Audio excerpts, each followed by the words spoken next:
I got a saying on one of my tapes, if life knocks you down, try and land on your back. Because if you can look up, you can get up. Let your reasons get you back up.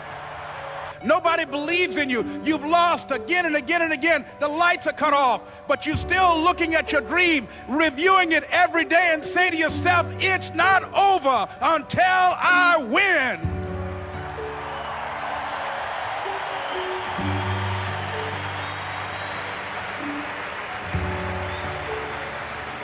Life will yield to you.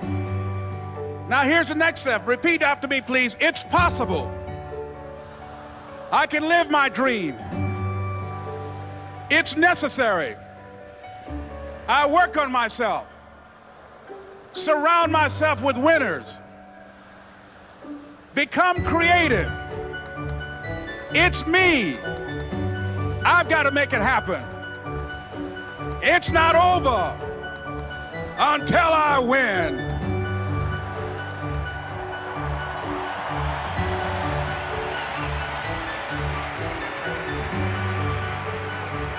The next thing that's important to know, yes, it's possible that you can choose your future and direct the course of your life as you run toward your dream. It's necessary that you have goals, that you write those goals down, that you plan, that you think constantly of how you can begin to improve what it is that you're doing. If it's your presentations, if it's your recruiting skills, whatever that is, it's also necessary that you look for ways to always find a way to pull it out when everybody else thinks that you're defeated. That you've got to take personal responsibility to know that in order to become successful, you've got to make it your personal business to do it. But the next thing, ladies and gentlemen, I want to share with you that some of you already know that it's hard. It's not easy. It's hard changing your life. Where I was operating my business and I fell on some hard times and I was sleeping in my office. It was hard coming into the lobby and the security said, "Excuse me, Mr. Brown, can we see you for a moment?" And I said, "Yes." And I walked up to the counter and he gave me an envelope. And he said, "Would you mind reading it here?" And I opened the envelope and the envelope was from management that said, "This is an office tower. It's not a hotel. Please do not sleep in your office." And I said, "Excuse me, sir." I said, "I just work long hours in creating my business. I'm an entrepreneur. And right now things are bad for me, but they're not going to be this way always. And I just asked for the opportunity to continue to operate like I'm doing. I'm not trying to make this my home." And it was hard coming through the lobby. And sometimes they would laugh. There's a guy talking about becoming successful. And look at him. He's bathing in the bathroom upstairs on the 21st floor. He sleeps on the floor. Him and two other dreamers up there. Look at him. It was hard, ladies and gentlemen, coming to speak to people. And I was facing financial difficulties in my own life. I was behind on my bills and my dreams, and I'm saying to them, you can live your dream. It was hard, ladies and gentlemen. It was very difficult to pick myself up each day believing that I could do it. There were times that I doubted myself. I said, "God, why is this happening to me? I'm just trying to take care of my children and my mother. I'm not trying to steal or rob from anybody. Why did this have to happen to me?" It was very hard.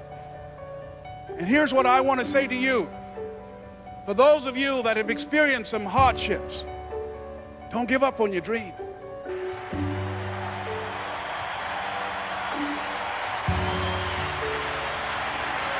Don't stop.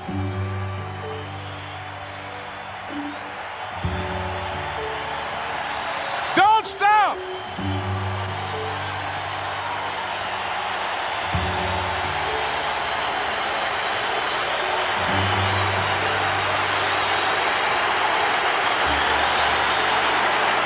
Don't stop running toward your dream.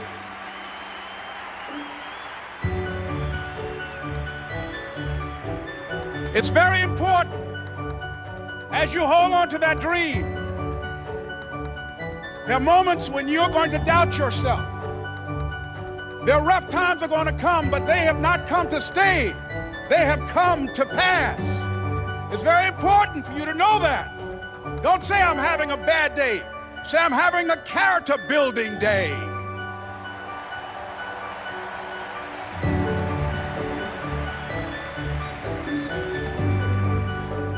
It's very important for you to believe that you are the one to make this happen. Ladies and gentlemen, it's not going to be easy.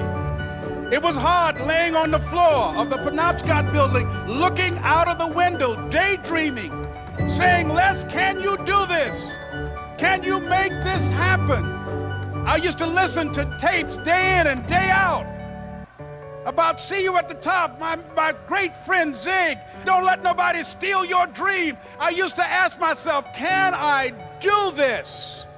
And something said within me, you're the one. You're the one. And let me tell you something, ladies and gentlemen. While you're here, and before you go back home to your respective cities and communities, write down at least 5 reasons on why you deserve your dream, on why you won't give up, what's going to make you unstoppable, why you must be unreasonable, because logical, practical thinking says you can't do it today. But if you want to produce unreasonable results in your life, like living your dream and taking charge of your destiny, you've got to be an unreasonable person. You've got to be an uncommon person. So write down the reasons of why you're here. My first major goal was to buy my mother a home. And let me tell you something, ladies and gentlemen. If you know the why for doing, you can endure almost anyhow. What do you mean by that? If you know why you're doing something, when the hard times come, and they're going to come, when the disappointments and the rejections come, and they're going to come by the truckloads, your reasons will be your rod and staff to comfort you, to pick you up. Once again, I got a saying on one of my tapes, if life knocks you down, try and land on your back, because if you can look up, you can get up. Let your reasons get you back up.